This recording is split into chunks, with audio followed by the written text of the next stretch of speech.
Todos los años, cuando los gobiernos de México han presentado sus propuestas de leyes de ingreso y presupuestos de egreso, incluyendo el gobierno actual, dan a conocer si su equilibrio en finanzas públicas será factible o no. Es decir, si se excederán en gastos sobre los ingresos y en consecuencia hay que financiarse con deuda, sin duda. Por ello, es que cuando se presentan los proyectos de ingresos y gastos, deben acompañarse con el nivel de endeudamiento en el que se incurrirá donde todo un año a la que comúnmente denominamos deuda pública. Deuda que, por supuesto, se paga con nuestros impuestos y por lo que nuestros diputados y senadores autorizan se contrate tanto en el extranjero como en el interior.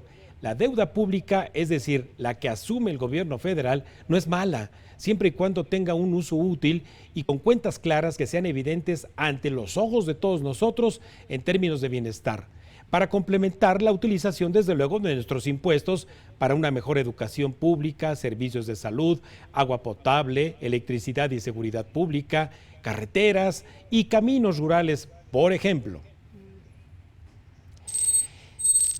Y mire, la deuda pública que contrata el gobierno de repente se vuelve un misterio o un mito, sobre todo cuando un gobierno como el actual afirma una y otra vez que no endeudará más al país, siendo que las evidencias y los datos reales derrumban ese discurso que no es real.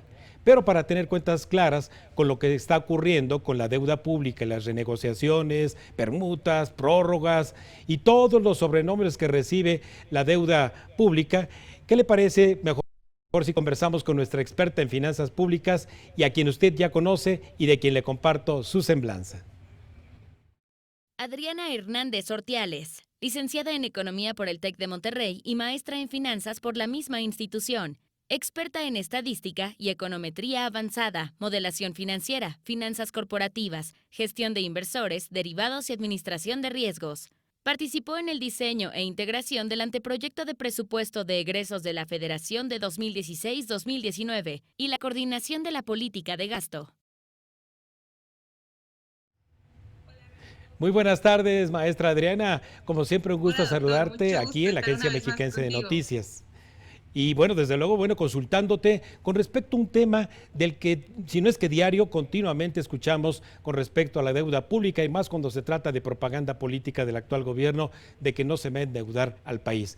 ¿Qué te parece si empezamos por explicarle a nuestro auditorio qué es la deuda pública y en consecuencia por qué externa y por qué interna? Así es, tenemos la deuda del gobierno federal, que es la que incluye todos los préstamos que hacen las instituciones del gobierno, los préstamos bancarios, emisiones de valores gubernamentales, deuda de todo el gobierno federal. Esta en 2020 fue de 9 billones de pesos, lo que significa un aumento de 700 mil millones de pesos anterior. Pero después tenemos la deuda del sector público. Aquí ya tenemos la deuda del gobierno federal más la deuda de Pemex, CFE y la banca de desarrollo.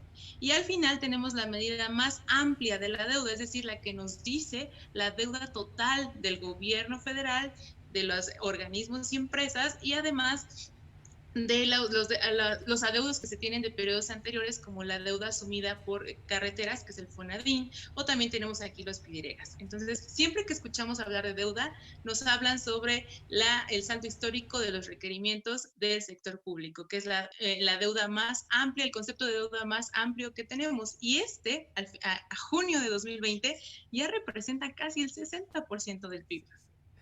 Adriana, entonces, si asumimos que los ciudadanos nos responsabilizamos por esa deuda que adquiere el gobierno, entonces, ¿en qué deberíamos ver en cuentas claras traducida esa deuda? Así es, como tú mencionabas al inicio, la deuda no es mala, siempre y cuando esta deuda se traduzca en bienes y servicios para la población o en detonantes de crecimiento económico. Lo peor que está haciendo el gobierno actual es endeudarse sin endeudarse. Es decir, la deuda creció respecto a 2019 casi 20%. Entonces, y no se endeudó, o sea, no está adquiriendo deuda que está ejerciendo para proveer mejores oportunidades para la población. Simplemente creció por una variación en tipo de cambio porque las tasas de interés aumentaron y porque lo más importante, el PIB bajó. Entonces, al tener menos ingresos, nuestra proporción de deuda creció, es decir, ahora más pesos de nuestro ingreso estarán destinados a pagar el costo de la deuda. Entonces, lo peor que le puede pasar a un país es endeudarse sin endeudarse, y es lo que está pasando justo en México y lo que pasará el siguiente año. Toda deuda viene acompañada, evidentemente, de sus correspondientes intereses que hay que cubrir a cabalidad. Y en eso México se ha destacado de ser muy cumplidor, el mejor alumno quizás de la banca internacional, porque no ha declarado, salvo alguna ocasión, una moratoria temporal. Pero entonces, los intereses. ¿Cómo andamos en responsabilidad de intereses? ¿Nos comen los intereses parte de nuestro gasto público? Sí, mira, nuestros intereses al mes de junio de este año son de 241.236 millones de pesos en la deuda interna. En la externa, que está en millones de dólares, son 5.043 millones de dólares.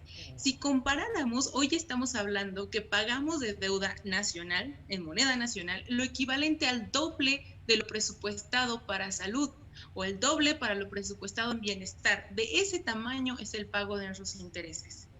Y además, para 2021, el gran dicho de este gobierno es que no se endeudará y no contratará deuda nueva. Sin embargo, en el proyecto en el paquete económico para 2021, ya estamos viendo que el techo de endeudamiento va hacia los 880,000 millones de pesos. Este es un monto superior al 20% respecto a lo presupuestado en 2020. Entonces, ahí ya hay una señal de que sí se va a endeudar, porque si no, ¿por qué ampliaría el techo a la alza?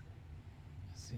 Adriana, dada la estrechez fiscal que tiene el actual gobierno y con la cifra que acabas de mencionar, 880,000 millones de pesos nada más en puros intereses, y dada la calificación que incluso el Financial Times le acaba de dar a Andrés Manuel López de populista, no nos estaremos encaminando como lo hizo allá en Perú un Alan García declarando una moratoria, no solamente de deuda, sino de pago de intereses.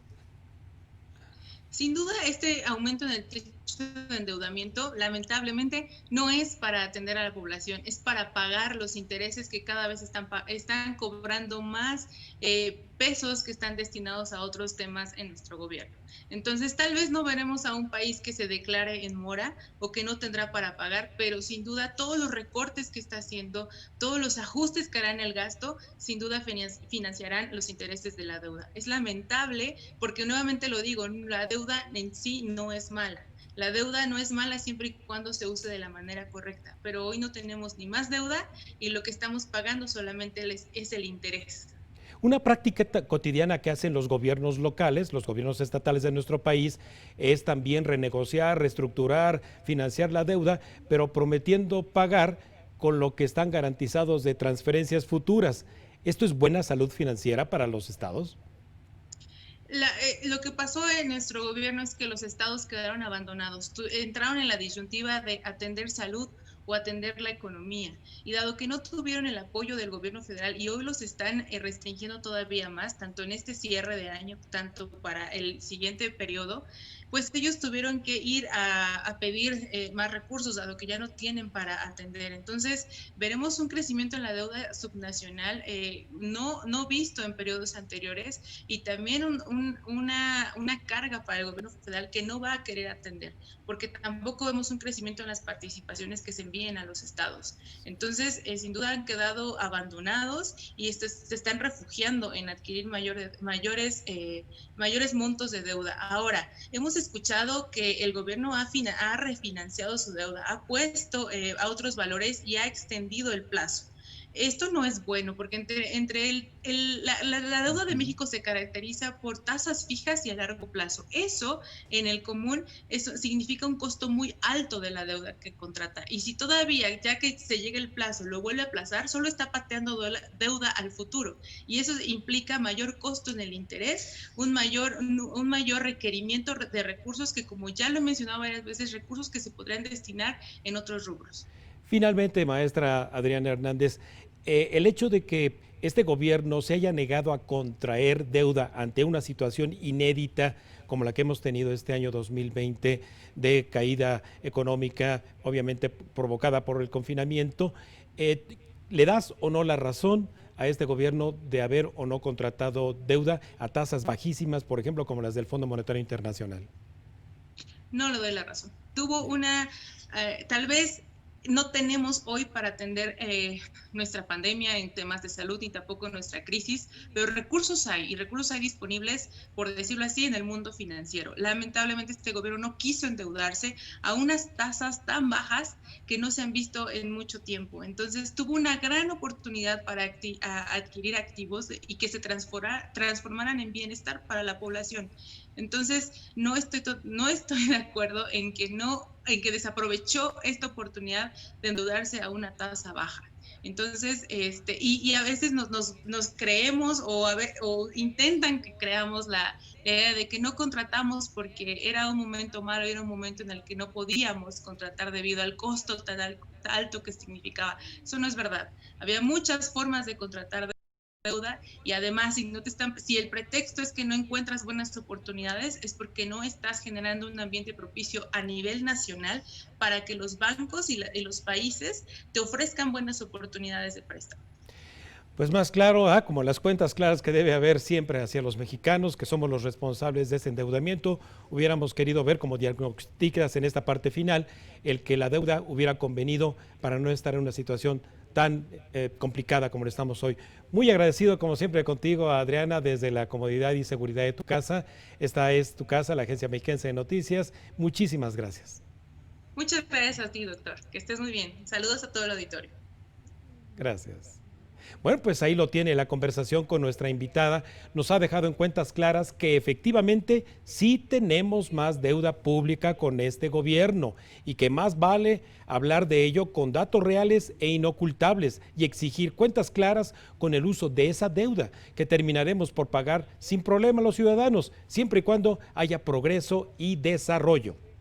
Y bueno, pues antes de ir a un breve corte, les recuerdo nuestras redes sociales de la Agencia Mexiquense de Noticias para que nos siga en Facebook y en Twitter, @AMX Noticias y @Raimundo Tenorio.